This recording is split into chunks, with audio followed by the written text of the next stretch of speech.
Hey there, my fellow anglers and fishing fanatics, welcome back to the channel, your trusted source for all things fishing. I am thrilled to be here with you today, ready to dive deep into a detailed fishing forecast for what promises to be a truly special week in our beautiful region from Monday, the 15th of September, through to Sunday, the 21st of September, 2025. This period, friends, marks a pivotal transition in the fishing calendar, as we fully embrace the vibrant energy of spring. We are looking at a week where the waters are waking up and our finned friends are getting increasingly active, but not without their typical spring quirks. So grab a cuppa, settle in, because we're about to unveil some prime opportunities and crucial insights to make your upcoming trips successful. We'll be breaking down everything from the subtle shifts in the atmosphere to the precise tactics that will put fish on your line. Get ready to learn why this week is setting up to be a real game changer for those who know where and how to cast their lines. Now let's talk about the theoretical base, the elements that truly dictate the mood of our fish. We're talking about the weather, the water, and even the subtle pull of the moon. Understanding these conditions is key to unlocking the secrets of a successful outing. First up, the fishy weather will be. As we enter mid-September, our region is firmly in the embrace of spring, which means generally milder conditions, but with that classic New Zealand variability. We'll see temperatures, especially in the northern parts of the region, ranging from a comfortable 15 to 20 degrees Celsius during the day, with cooler nights settling between 5 and 10 degrees Celsius. Further south, particularly near the mountains, daytime temperatures will be a bit crisper, perhaps 10 to 15 degrees Celsius, and nights can still dip quite cold, even down to 0 or 5 degrees Celsius. Rainfall is a real possibility across the region this week. We are expecting a couple of fronts to move through, bringing with them a moderate chance of showers, especially midweek. Winds will be a significant factor, varying from light breezes on calmer days to strong, blustery westerly and southwesterly gusts, particularly around the coastal areas, which can stir up the water and affect clarity. Atmospheric pressure will also be on a bit of a roller coaster. We anticipate a drop in pressure with the incoming fronts, followed by a rise as high-pressure systems move in. So how does this affect our fish? Well, consistently rising temperatures generally mean increasing fish activity. They're shaking off that winter lethargy. However, those sharp drops in atmospheric pressure, especially when coupled with strong winds and rain, can make fish feel uncomfortable, pushing them deeper or making them less inclined to feed actively. Conversely, stable or slowly rising pressure, combined with lighter winds, usually signals a more positive feeding response. The wind direction is also crucial. Often, a consistent westerly or northwesterly can be favorable, bringing warmer surface water and food closer to shore. Next, let's consider the water temperature. In our coastal areas, particularly up north, the sea temperature in mid-September hovers around 15 degrees Celsius, occasionally hitting 16 degrees Celsius. Further south, in places like our larger harbors and open coastal waters, you're looking at 13 to 14 degrees Celsius, and even colder in the deep south, down to 10 or 11 degrees Celsius. In our freshwater lakes and rivers, the water is also gradually warming. This gradual increase is a massive trigger for fish. As the water warms, their metabolism speeds up. This means they need to eat more and they become more energetic. Critically, it encourages baitfish to move into shallower, warmer waters, and where the baitfish go, our predatory species will follow. So look for those warmer inshore currents or sun-warmed shallow bays. Now for the mystical, yet undeniably influential, moon phase.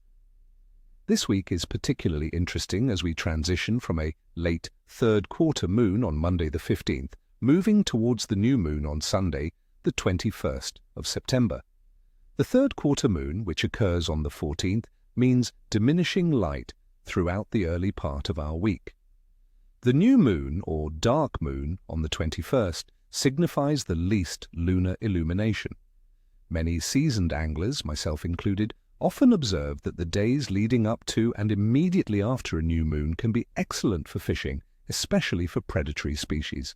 The reduced moonlight can encourage baitfish to scatter more, and predators might feed more aggressively during daylight hours, to compensate for reduced nighttime visibility.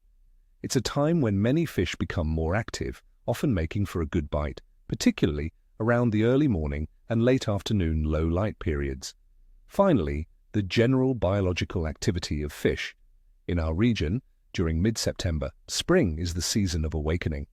Many species that were slower during winter are now actively feeding and, for some, preparing to spawn. Trout, both rainbow and brown, are becoming incredibly active in our freshwater lakes and rivers. They are shaking off their post-spawning lethargy and feeding hard. Sea-run trout are also making their presence felt in the South Island. In saltwater, species like snapper, kahawai, and kingfish are starting to move into shallower coastal waters, estuaries, and around the mouths of our rivers. They're on the hunt for the schooling baitfish that are also migrating inshore as water temperatures rise. You'll also find gurnard, trevally, rig, and even elephant fish becoming more prevalent in coastal areas. It's a time of increased metabolic activity, meaning more aggressive feeding, but also a time when fish can be quite sensitive to sudden weather changes due to the unstable spring conditions. All right, let's get down to the brass tacks. What should we be targeting, and how can we put these insights into action? I've picked out 3 of our region's most exciting species for this time of year: our ever-popular trout, the feisty kahawai, and the much-desired snapper. First, trout, both rainbow and brown. Where to look? With the waters warming, trout are becoming more active and moving closer to the surface, especially in our larger lakes. Think those shallower margins, drop-offs, and areas around submerged structures or weed beds that get sun-warmed. River mouths and tributaries feeding into lakes are also prime spots, as they can carry nutrients and attract baitfish. For those in the South Island, especially in the hydro canals, big rainbow trout will be holding in the deeper runs and gravel areas where they can ambush food. Sea-run brown trout will be returning to full feeding mode in shallower river systems after spawning. On what to catch? For lake fishing, spinning or casting near the shorelines with small, brightly coloured lures like Tasmanian devils or small soft baits that imitate smelt will be very effective. If you're fly fishing, streamers and nymphs are your go-to. Think woolly buggers or similar baitfish patterns that will imitate the small fish they're chasing. For the canal monsters, egg-rolling setups with brightly coloured trout eggs, plastic or natural where permitted, are still a deadly tactic, especially in spots like the Tekapo Canal. The reason? Trout are actively foraging and the warming water makes them more willing to chase and strike. In rivers, small spinners or soft plastics cast into pools and runs will get attention, as will nymphs fished under an indicator in clear, flowing water. Remember, they're looking for an easy meal as their metabolism kicks up. Next, the incredible kahawai as where to look. These powerful fighters will be abundant, especially around river mouths, estuaries, and coastal headlands where baitfish are schooling. Keep a keen eye out for workups, those telltale signs of diving birds, like terns or shearwaters, indicate kahawai pushing baitfish to the surface. They love turbulent water, so areas with rips and currents are also hotspots. The Waimakariri River mouth is a historically great location for these guys this time of year. On what to catch? Kahawai are aggressive, making them a blast on light tackle. Spin fishing with metal lures like small slugs or even larger soft plastics in pilchard or anchovy patterns will get their attention. For fly anglers, saltwater flies that mimic small baitfish, like whitebait patterns or grey ghost flies, are incredibly effective, especially when cast into those foamy areas around river mouths. If you're hitting a workup, lightly weighted jigs or topwater lures can lead to explosive strikes. The key here is to imitate the schooling baitfish they're actively hunting, which are moving inshore with the warming water. And finally, the prized snapper CTI. Where to look? Snapper are moving inshore in spring to feed and prepare for spawning. Look for them over sandy bottoms, around inshore reefs, pinnacles, and the edges of drop-offs, especially in the northern parts of the region like the Hauraki Gulf. They will be actively vacuuming up any food stirred up by currents or by those baitfish workups. Estuaries and harbour channels can also hold good numbers of snapper this time of year as they seek out easy food. On what to catch? This is where soft baiting really shines. Small grub-shaped soft baits or paddle-tail lures in natural colours, like pilchard or pink shine, fished on light jig heads are incredibly effective. A common tactic is stray lining with natural baits like whole pilchards, squid, or a good chunk of kahawai fillet. This rig allows your bait to drift naturally in the current, presenting an easy meal. Look for areas with a bit of current and target the fringes of any workups you find. Light gear is crucial for feeling those subtle bites, as snapper can sometimes be a bit tentative before committing. Remember, they're preparing for the busy spawning season, so they're packing on the protein. All right, my friends, let's break down the week day by day and see what the fishing gods have in store for us. Monday, the 15th of September. We're kicking off the week with a bikey good pea bite. The moon is in its waning crescent phase and general conditions are stable, with mild temperatures hovering around 16 degrees Celsius in the north and 12 degrees Celsius in the south. Light variable winds are expected, meaning clearer water and comfortable fishing. Fish will be actively foraging after the weekend's rest, so hit those shallow margins for trout or coastal areas for kahawai and snapper. Tuesday, the 16th of September. The bite today will be average, but with potential for bursts of activity. Istuiti. A subtle drop in atmospheric pressure is expected as a weak front approaches, bringing with it a moderate northwesterly breeze. Temperatures will remain mild, around 17 degrees Celsius in the north, 10 degrees Celsius in the south. This pressure drop might make fish a little less enthusiastic, but the consistent wind could push baitfish, so look for those workups for kahawai and snapper. Trout might be a bit deeper, requiring more patient nymphing or slower lure retrieves. Wednesday, the 17th of September. Expect a slight dip to a capricious bite. The weak front will pass, bringing some scattered showers and a cooler, blustery southwesterly wind across much of the region. Temperatures will drop slightly, perhaps to 14 degrees Celsius in the north and 9 degrees Celsius in the south. The choppy water and rapidly changing pressure will likely put many fish off the chew. Focus your efforts on sheltered bays, river mouths protected from the wind, or deeper lake sections where the fish can find more comfort. Patience will be your best lure today. Thursday, the 18th of September. Today should see a recovery to a good bite. The post-front weather often brings clearer skies and stabilizing pressure, even if it's a bit cooler with light to moderate southerly winds.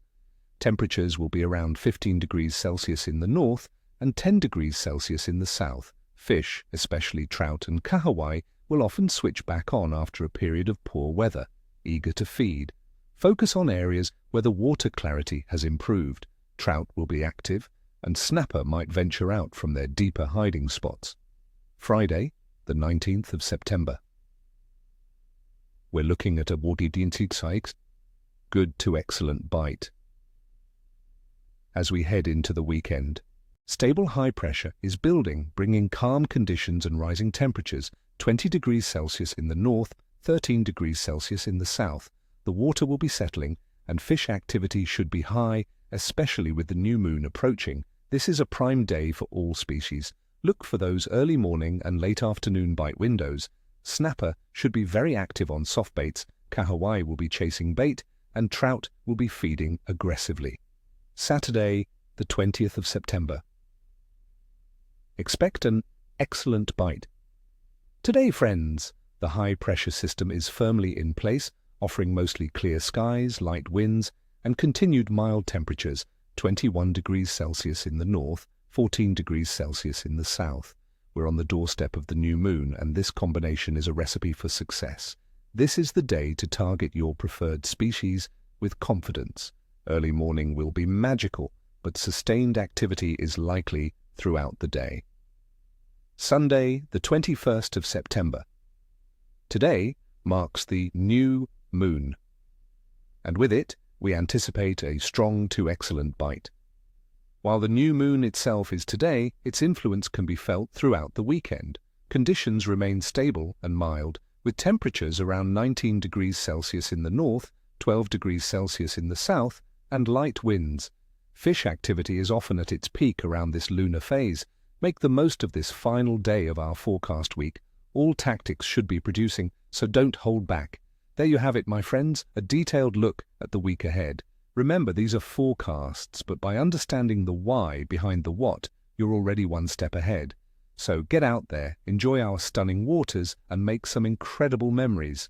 Before you go, please hit that like button, subscribe if you haven't already, and ring that notification bell so you don't miss any of our upcoming tips and forecasts.